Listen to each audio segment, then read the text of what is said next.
If you ride a Spyder F3 Limited or a 2020 and newer RT Limited, then you know that your top case came equipped from the factory with both a running light and brake light. This is great as it's one of the highest points on the bike and increases your likeliness of being seen by the motorists traveling behind you. However, there's always room for improvement. So we've partnered up with the team over at TricLED to bring you guys a plug-and-play brake light flasher. Once installed, your existing brake light will flash 3 times in rapid succession with every push of the brake pedal. This modulation keeps distracted motorists on high alert. Now, this particular flashing module is used for the brake light on the top case only. For those of you that want more, we also offer modulators for the lower brake lights as well. If you decide to run both the upper and lower modulators on the same bike, they've been designed so that all 3 brake lights will modulate in perfect harmony. Here's an example of the F3 Limited running both the upper and lower brake light flashers. And here's the RT Limited running the top case flasher only.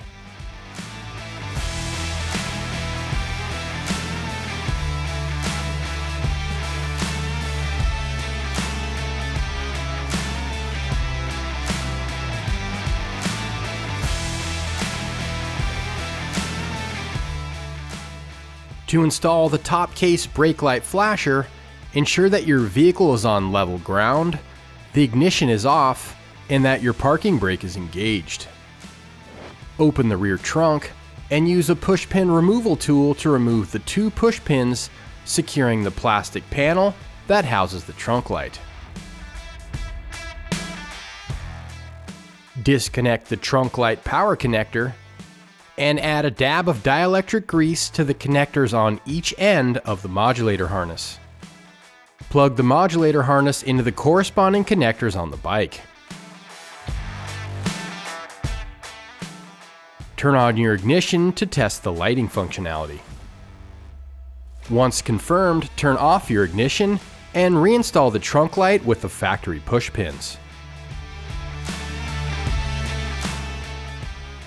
If safety is on your mod list, head on over to slingmods.com today to grab a brake light flasher for your Spyder.